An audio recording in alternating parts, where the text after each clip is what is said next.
Reed. Mike Reed, it's a pleasure to have you here. Thank you so much for agreeing to sit down with me for a few minutes. Yeah, it's wonderful to be with you, Jeffrey. I think it's our first hangout, but there's good reason for this one. You had an article almost within hours of the terrorist attacks in Canada. Mm-hmm. And it was I found it a very interesting way to engage a kind of an emergency situation. I mean, a lot of times what typically happens is that things like this happen, the state gets on the march, libertarians sort of shrink back and wait for the dust to clear and then comment. But you jumped right in. Can you tell me a little bit of the background of the story and why it is that you decided to jump in on and write what became actually a very let's just say widely circulated article. Yeah, that's. So last week there were two apparent terrorist attacks in Canada. In both cases, a single man attacked Canadian soldiers, and in both cases he killed a single soldier before he was killed in turn. And these attacks were both broadly consistent with what has been suggested by ISIS propaganda videos from the Islamic State, that Muslim civilians in countries that are sending troops to attack ISIS should make attacks on the government or the soldiers or so on. And so after the Monday incident, it was already clear that it was easy to see that pattern there, the Monday incident. What happened on Monday is that a man waited in a parking lot outside a military base with his car and waited for soldiers to come, going to the mall in the parking lot, and rammed them with his car. He hit two guys, and one of the soldiers survived. And right away, it was clear that we could see a connection, or people were able to draw a connection to the ISIS question because the attacker was a recent Muslim convert. But it was also clear early on that the guy was mentally disturbed in a big way and had undergone a big personality transformation before his conversion, that he was regarded by other Muslims as a superficial convert. So there was something funny there already. And then on Wednesday, there's a second attack, and this is in Ottawa, and a man with a rifle, again a Muslim, attacked a Canadian soldier. The soldier was standing outside a war memorial with a totally symbolic unloaded rifle, and he just shot the guy. And then this apparent terrorist, after killing the soldier, rushed into the Parliament building, the halls of Canadian government, where he was gunned down by the head of the parliamentary security force. And again, even after the second attack, it was clear that there was it was clear to me at least early on, that there was some mental disturbance involved here, rather than there being a sophisticated, coordinated terrorist attack. So the mainstream press response, like at the National Post, and the government's response has been to paint both of these as attacks in a clash of civilizations or ongoing war on terror, where the attackers are servants of ISIS who are carrying out the orders of an enemy force. But in both cases, when you look at the attacks, and what really struck me on Wednesday morning and why I decided to write so quickly was that both attackers' methods were very primitive, and there were no bombs, there was no sophisticated plan here, and in both cases they rushed towards their deaths. And so in both cases it looks like suicide by soldier rather than a really sophisticated terrorist attack. And there's really nobody to exact vengeance against, right? I mean, the perpetrators are now dead. So this war that the Canadian government declared is against whom? Well, the Canadian government was in Afghanistan. It stayed out of Iraq in the 2003 invasion, but it's recently, just like a week ago, just before the attacks, agreed to join the American forces going in to attack ISIS in Syria and Iraq. And right. This is being perceived in the mainstream media as very much an attack by those evil Middle Easterners against Canada, and the government is using it as justification to increase their commitment to bombing Iraqis and Syrians in the name of the war on terror, and also to expand the powers of the security and intelligence agencies in Canada for secret detentions and that kind of thing. So you had some counsel for Canadians who were sort of going along with this. Can you summarize what that is? Yeah, well, my experience at the attacks was dualistic. I had two experiences all at once. So on Wednesday morning, I saw the first news reports that there'd been an attack on Parliament Hill, and I was writing right away. It wasn't really a decision to write. I just began writing out of my emotional response to it, and I felt immediately that visceral sense that you feel when somebody attacks a community that you identify with. I mean, I live 1,000 miles away from Ottawa, but when I saw the footage, you can see the footage in the hallway where the policemen are rushing with their guns to shoot this guy down, and I thought, hey, I've been in that hallway. I've stood there with my wife, you know, and so there was that visceral sense that this is about me, that this is an attack against me personally, as if I were involved. And at the same time, I had the intellectual realization that this is not about me, that numerically the attacks are not very significant. In both cases, there's one casualty. But this is an attack against symbols of Canadians' identification with the state. And it's very easy when this kind of attack happens to feel like it's a personal attack and to feel like it's being orchestrated by some shadowy supervillain, by some evil collective across the seas, some unknown enemy that we can go and destroy, somebody that we can kill to get vengeance or to make ourselves safe. But in both cases, it's very clear that the guys doing these attacks are actually quite mentally ill, that they were undergoing a great deal of emotional turmoil in their own lives, and they took these actions as a way to commit suicide rather than as some kind of orchestrated terrorist plot. You know, so would you say this is how significant is the policy change in Canada? How significant is the cultural shift in light of this? Do you think it's as big as 9/11 was for the U.S., or do you think it's just a news cycle thing?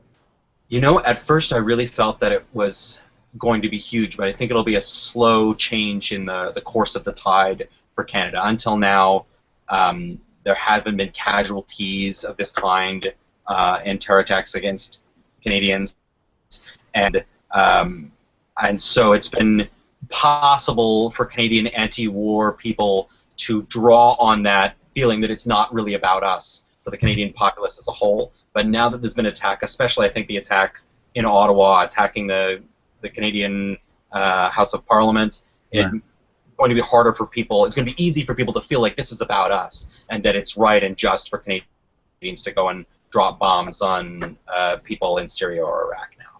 Well, what do you think? Well, you know, I have to tell you that, like, my initial reaction to 9/11 at the time was, well, here we have an empirical case. You know, we've been an imperialistic country. We've invaded everywhere. We've disturbed political systems all over the world. We've made a lot of people angry at us.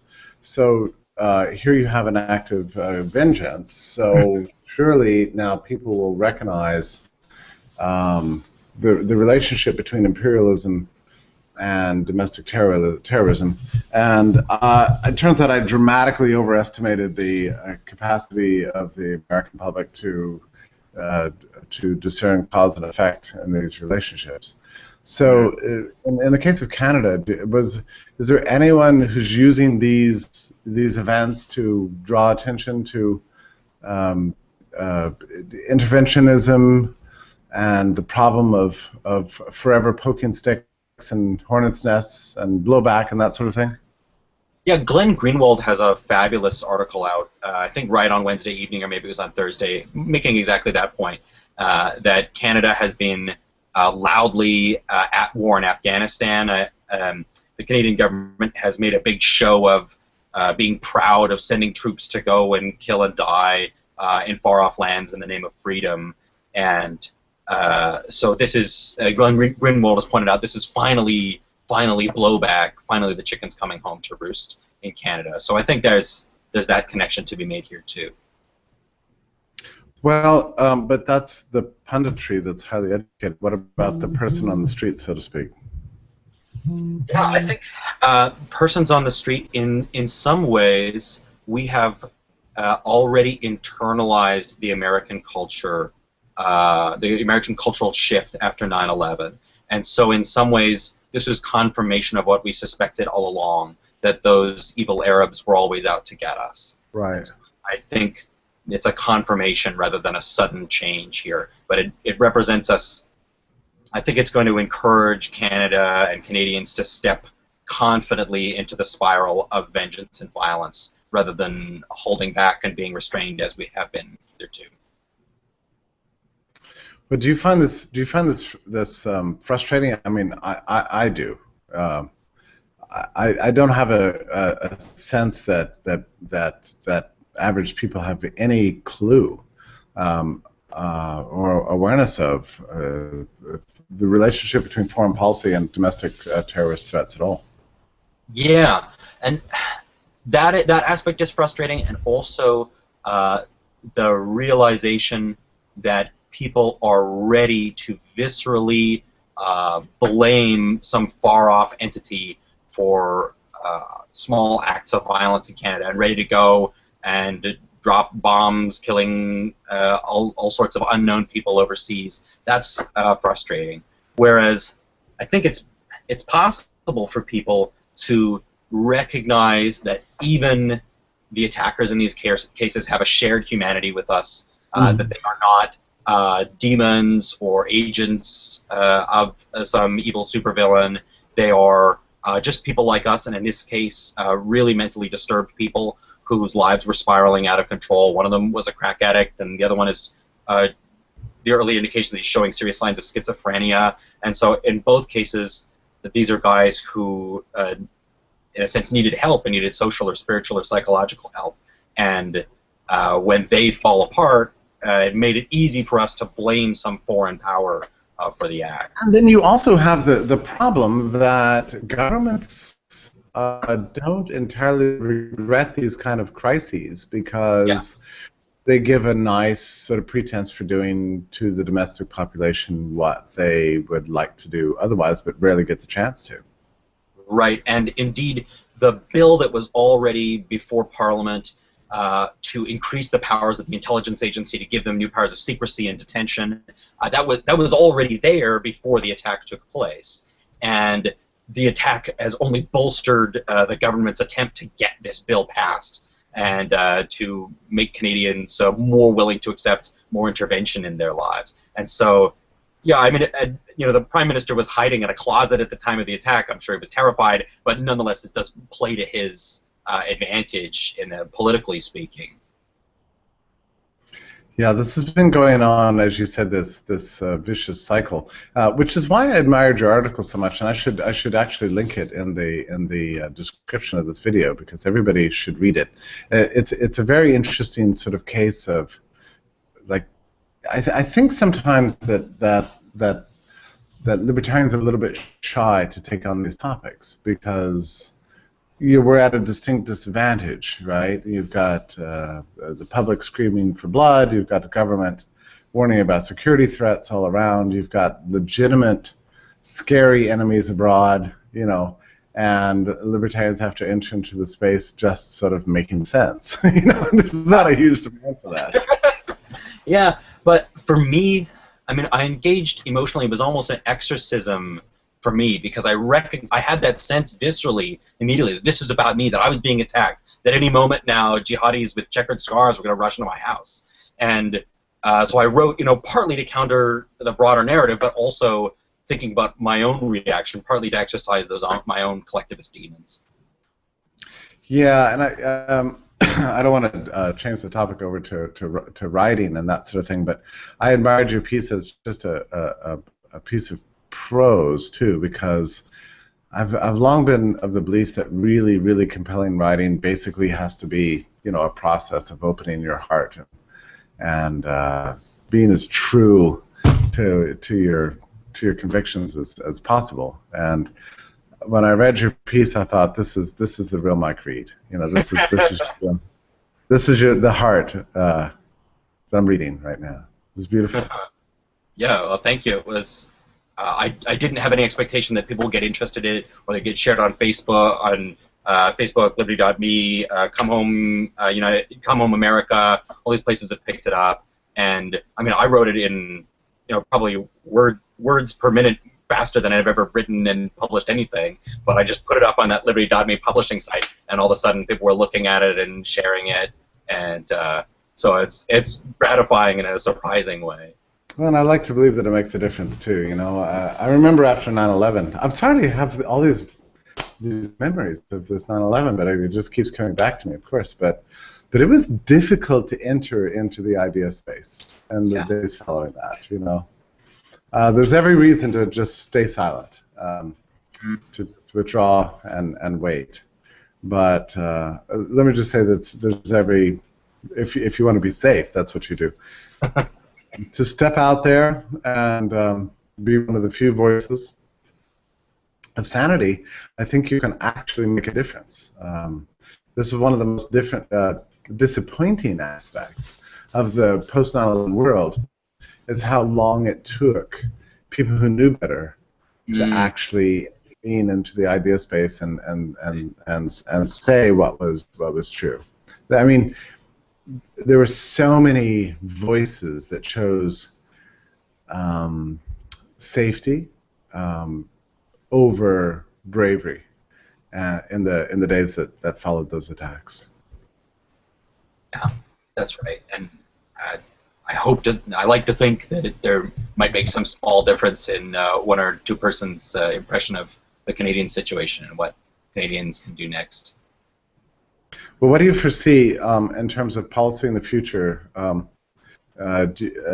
Something tells me that the Canadian political culture is a little bit less, how should I say, hysterical than the U.S. political culture. Yeah, I think a real virtue in Canada is that we are quite uninterested in our politicians, with the exception of the occasional celebrity son of a politician. Justin Trudeau comes to mind.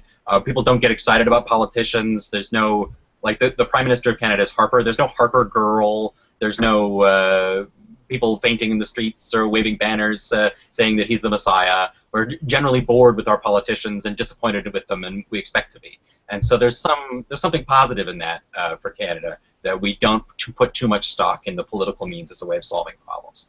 Well, nonetheless, oh, go ahead. Well, I suppose it's widely understood now that even though Canadians resent this, it's just it seems to be a fact that Canada is a freer country now than the U.S. So this might be why. Yeah, well, it's quite accidentally. There's nothing. We don't have a constitution that defends certain liberties. We've added on a charter of rights, but it's rather weak compared to the American protections. We've just kind of stumbled along less fanatically than I think the American polity. Yeah, and more prosperously, it seems. Like every time I go to Canada, I'm impressed at.